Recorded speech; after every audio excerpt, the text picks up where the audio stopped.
हे हाय आलात. काय मग विचार करत असताल ना, काय आहे हे, कशाबद्दल आहे हे. नाही नाही, जास्त वेळ नाही घेणार तुमचा. त्याआधी थोरात परिवारातर्फे सर्वांना गणेश उत्सवाच्या हार्दिक शुभेच्छा. तर मग आज आम्ही आपल्या समोर सादर करीत आहोत एक गाथा, एका स्त्रीची जीवन गाथा. एक होती राणी आणि एक होती पूजा. चला तर मग जाणून घेऊया यांच्या जीवनाची कथा.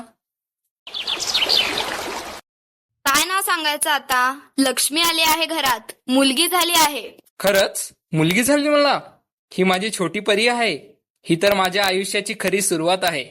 ती मला बाबा म्हणेल याहून मोठं काहीच नाही. अभिनंदन साहेब, तुम्हाला मुलगी झाली आहे. काय? मला मुलगा हवा होता, हे सगळं तुझ्यामुळे झालंय. ही एक जीव आहे साहेब, तुमचंच रक्त आहे, तिला जगू द्या. ती आली आणि घरात सौभाग्य आलं.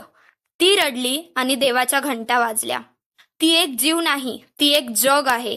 मुलगी जन्माला आली याला बोजा मानणाऱ्यांनी काळजाचं दार उघडावं. कारण लेक फक्त लेकरू नसते, तीच उडायची शक्ती, तीच आई, तीच संसाराची किल्ली असते. चला एक पाऊल बदलासाठी लेकीचा जन्म साजरा करूया. लपवू नका, गाजवूया.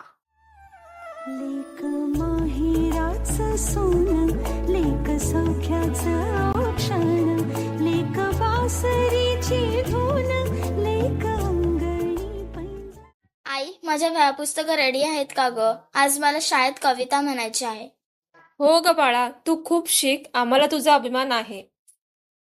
पूजा आई वडिलांना टाटा करून नाचत नाचत शाळेला जाते. वर्गात बसते. शिक्षक कविता म्हणायला सांगतात. हा पूजा, खूप छान म्हटलंस. अभ्यासाबाबत तू खेळातही भाग घेतेस. शाब्बास बेटा. आई, मी पण शाळेला जाऊ का? मी रोज त्या पूजाला पाहते शाळेत जाताना. नाही ग, घरात खूप कामं आहे. शाळा म्हणजे खर्च आला, आणि तू शिकून काय करणार? मी काय वेगळी आहे का? माझ्याही मनात स्वप्न आहेत, वही, पुस्तक, शाळा. पण मलाच का नाही हक्क? पूजा शिकते, उडते, उंच भरारी घेते. राणी मात्र त्या भरारीकडे फक्त पाहत राहते. दोघेही एकाच वयाच्या, पण एका घरात शिक्षण प्रेमाने दिलं जातं आणि दुसऱ्या घरात ते स्वप्नही नसतं. बाहुली होती खेळ खेळाया, बाहुली होती खेळ खेळाया, झाली मोठी मोहरे काया, झाली मोठी मोहरे काया.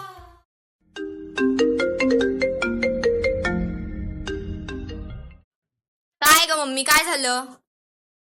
अगं, तुझ्यासाठी एक स्थळ आलंय, फोटो पाठवते तुला, बघ जरा. आई, तू रोज हेच बोलतेस. मला अजून वेळ पाहिजे. माझं करिअर, माझे स्वप्न पण आहेत ना. बेटा, प्रेझेंटेशन झालं का? हो मम्मी, खूप छान झालं. प्रमोशन सुद्धा भेटला. आता दिल्लीला ट्रेनिंग आहे. वा, किती छान. लग्नाची काही घाईच नको, तू आधी स्वतःचं जग जिंक. एकच वय, एकच स्वप्न, पण फरक फक्त विचारांमध्ये. एका घरात लग्न ही जबाबदारी मानली जाते, तर दुसऱ्या घरात लग्न आधी स्वतःचं अस्तित्व शोधणं महत्वाचं मानलं जातं. जरा विचार करा, लग्न ही मंजिल असावी की एक टप्पा? मनात येते माया, लय उंच उंच उडावं. मनात येते माया, लय उंच उंच उडावं. मग झोका करून इंद्रधनुचा खूप खूप झुलावं. मग झोका करून इंद्रधनुचा खूप खूप झुलावं. राणी, सकाळचे काम अजून झाले नाही का? सुनबाई झालीस की घराकडे लक्ष द्यायला नको? आई, मी कामच करत आहे, पण मला थोडा वेळ हवा होता माझ्या ऑनलाईन क्लासेससाठी. कसले क्लास? लग्न झाल्यावर कुठलं स्वप्न आणि काय शिक्षण? बाहेरच्या दुनियेसाठी वेळ नाही आता. माझ्या स्वप्नांनाही जगण्याचा हक्क आहे. लग्न केलं पण स्वतःला हरवायचं नाहीये. तू रोज हेच म्हणतेस, पण हे घर आहे, कॉलेज नाही. माझं आणि आईचं ऐक शांतपणे, हेच बेस्ट राहील तुझ्यासाठी. आई, ऑफिसला पण जायचं आणि घरातली कामं पण. कधी कधी असं वाटतं कुठेतरी चुकतीये मी. अगं सुनबाई, घराचं काय एवढं? तुझं करिअर महत्वाचं. घर काय पाहू आपण सगळेजण मिळून. अगं, तू काम नाही केलंस तर मग तुझी स्वप्न कोण पूर्ण करणार? मी आहे ना तुझ्या मागे. जा, कॉन्फिडन्सने जा. पण घर? घर आहे आईकडे, मी पण आहे ना. तू तुझं स्वप्न पूर्ण कर, बाकी आम्ही आहोत सांभाळायला. लग्नानंतर मुलीचं आयुष्य फक्त घरापुरती मर्यादित नसतं, तर नवरा आणि सासू तिच्या पाठीशी उभे राहिले तर ती तिचं करिअरही घडवू शकते आणि घर सुद्धा. कारण स्त्रीचं यश हे फक्त तिचं नसतं, तर संपूर्ण कुटुंबाचा अभिमान असतं.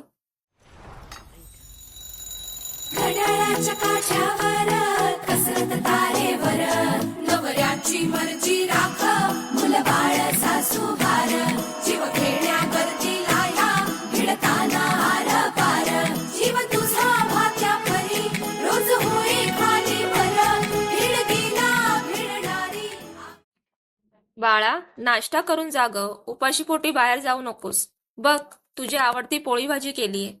आई, मला लेट होतोय. अजिबात वेळ नाहीये. रोजच तू एवढं का टेन्शन घेतेस? मला माझं कळतंय. टेन्शन नाही ग, पण आई आहे ना मी.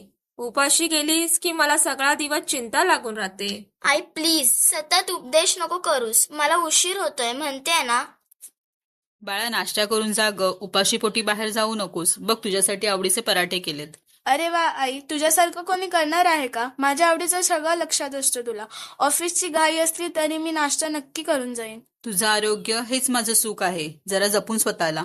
आई, तू किती काळजी घेतेस माझी. खरं सांगू, तूच माझी बेस्ट फ्रेंड आहेस. मी ऑफिसमध्ये जे काही घडतं ते तुलाच सांगते.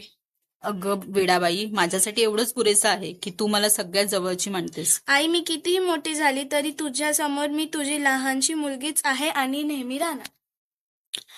जिथे मुलं आईशी प्रेमाने वागतात, तिच्यासोबत आपलं आयुष्य शेअर करतात, तिथे घरातल्या भिंतीही हसतात. आईसाठी मुलाचं गोड बोल आणि आदर हाच तिचा खरा खजिना असतो. माई माऊलीची माया अनमोल माया ऊन सावली सुखाची ममतेची छाया. एक मुलगी जन्माला येते. लहानपणी तिच्या निरागस हसण्यानंच सगळं घर उजाळून निघतं. मोठी होताना ती स्वप्न पाहते, शिक्षण घेते, करिअर घडवते, लग्नानंतर नवे नातेही स्वीकारते, पण स्वतःचं अस्तित्व टिकवण्यासाठी झगडते. आई झाल्यावर तिचं आयुष्य नव्या जबाबदाऱ्यांनी भरून जातं, तरीही स्वतःला ती हरवू देत नाही. आणि जेव्हा मुली मोठे होतात तेव्हा तिचं खरं समाधान हेच असतं की तिच्या मुलांनी तिचं प्रेम, तिचा त्याग आणि तिचं योगदान ओळखावं. मुलीचा प्रवास हा फक्त एक स्त्रीचा प्रवास नसतो, तो आई, बायको, मैत्रीण आणि शेवटी संपूर्ण कुटुंबाचा आधार बनण्याचा प्रवास असतो. अर्ध आयुष्य संपलं आणि आपण स्वतःसाठी जगलोच नाही. कधीच कुणी म्हणत नाही थांब, श्वास घे. जिजाऊ